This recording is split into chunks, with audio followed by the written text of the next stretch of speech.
श्रोतेहो नमस्ते. आपल्या सर्वांना शुभ दिवस. श्रोतेहो, जीवनाचा प्रवास करत असताना या जीवनाच्या प्रवासात मरता केव्हाही येतं, पण जगता आलं पाहिजे. सुख भोगता केव्हाही येतं, पण दुःख पचवता आलं पाहिजे. श्रोतेहो, रंग सावळाय म्हणून काय झालं, कर्तृत्व उजाळता आलं पाहिजे. रंग गोरा असला म्हणून काय झालं, मनावरील काजळी काढता आली पाहिजे. श्रोतेहो, यशानं माणूस उंच जातो, पाय जमिनीवर ठेवता आलं पाहिजेत. मिळालेल्या यशात समाधान मानून आनंदी जीवन जगता आलं पाहिजे.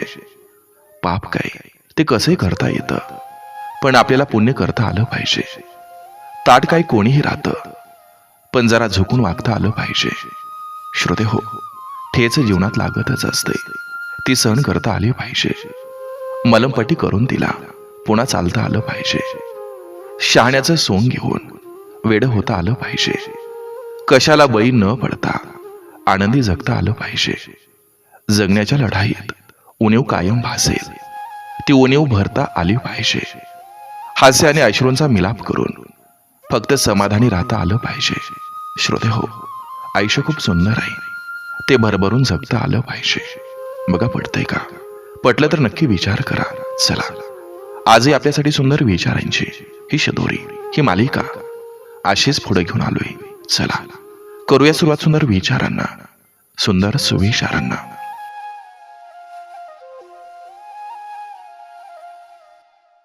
एखादी जुनी सवय सोडण्याच्या मागं कधी लागू नका, ते थोडं अवघड आहे. त्यापेक्षा एखादी नवीन चांगली सवय लावून घ्या. जुनी सवय आपोआप मागं पडत जाईल.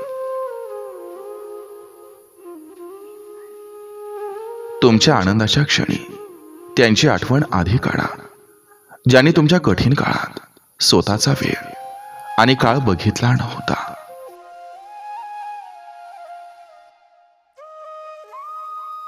खिशापेक्षा मन मोठं असावं, कारण श्रीमंती तर कोणाकडेही येऊ शकते, पण माणुसकी कमावण्यासाठी जन्म खर्च करावा लागतो. 10 वेळा सांगून सुद्धा माणूस तीच चूक पुन्हा पुन्हा करत असेल तर समजावं, त्याला तुमची किंमत राहिलेली नाही.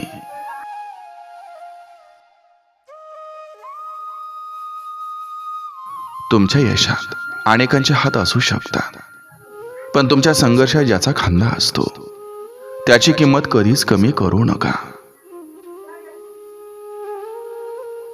माणसानं माणसात असताना मोबाईल हा खिशात ठेवून माणसात राहावं. तिथं मोबाईल हातात ठेवून माणसं खिशात ठेवल्यासारखं वागू नये. प्रत्येक क्षण आनंदानं जगा. आपण नसल्यानं हे जग थांबणार नाही.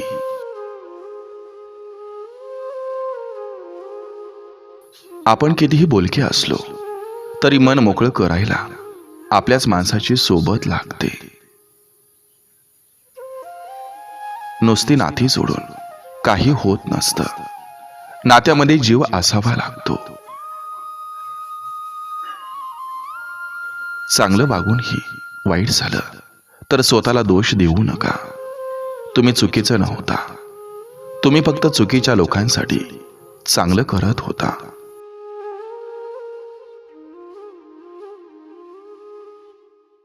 कपडे धुताना नकळत आपले हात देखील स्वच्छ होत असतात. अगदी तसंच चांगल्या लोकांच्या फक्त संगतीत जरी राहिलं तरी न कळत आपले विचार देखील स्वच्छ होत असतात. आपल्याजवळ जे नाही त्याची माणसाला जास्त किंमत असते. जे कायम जवळ आहे त्याची अजिबात किंमत नसते. त्यामुळे माणूस जे आहे तेच गमावून बसतो.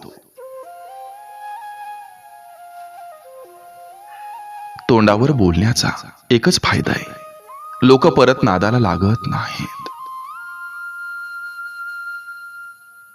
काट्यावरून चालणारी व्यक्ती देहापर्यंत लवकर पोहोचते, कारण पायात रुतणारे काटे पायांचा वेग आपोआप वाढवत असतात.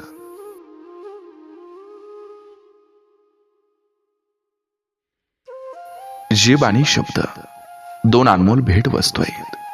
कुणी यातून खूप समाधान कमावले तर कुणी यातून खूप काही गमावले.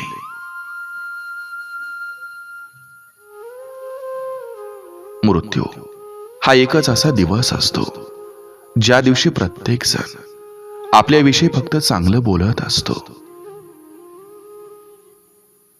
जिथं इतरांची निंदा केली जाते तिथं बसू नका, कारण तिथून तुम्ही उठल्यानंतर पुढचा नंबर तुमचा असतो.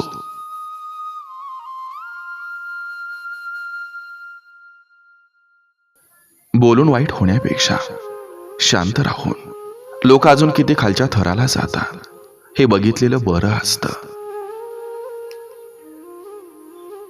सूर्य आणि बाप या दोघांची गरमी सहन करायला शिका, कारण ही मावळली की सगळीकडे अंधार पसरतो.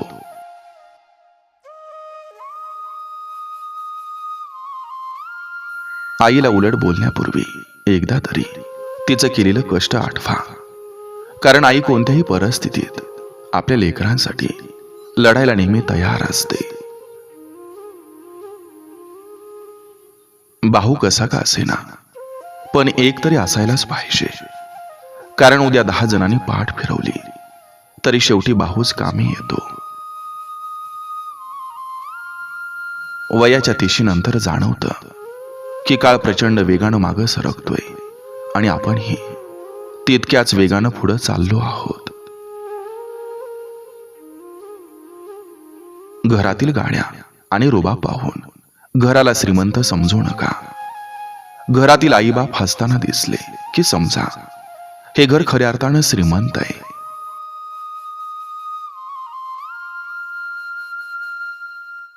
रिकाम्या वेळात दुसऱ्यांच्या आयुष्यात ना खुपसण्यापेक्षा जरा स्वतःच्या आयुष्याचं सोनं कसं करता येईल यावर लक्ष द्यावं माणसानं. नाहीतर आयुष्यभर दुसऱ्यांचं उष्ट काढण्यात दिवस जातात. इज्जत मिळत असेल तर समोरच्याचा आदर करा, नाहीतर त्याच जागी त्याचा पाण उतारा करा. दीड शहाण्यापुढं बुद्धीला घासण्यापेक्षा अडाणीपणाचं सोंग घेऊन गप्प बसलेलं केव्हाही चांगलं. कुटुंब महत्वाचं आहे, पैसा किंवा प्रॉपर्टी नाही, कारण पैसा पुन्हा कमावता येतो, प्रॉपर्टी पुन्हा घेता येते, पण या कुटुंबासोबतचा हा जन्म आणि हे क्षण पुन्हा कधीच मिळत नाहीत. काही लोक चुलीतल्या जळत्या शेणकुट्यासारखे असतात, लवकर जळून विझत नाही, पण सगळीकडं नुसता तिरस्काराचा धूर पसरवत राहतात. काही कामं खिशात 500 रुपयांची नोट असतानाही फक्त 2 रुपयांच्या चिल्लरमुळं अडून राहतात. म्हणून आयुष्यात कधीही कोणाला चिल्लर समजू नका, कारण वेळ आली की प्रत्येक जण आपली किंमत नक्कीच दाखवून देतो.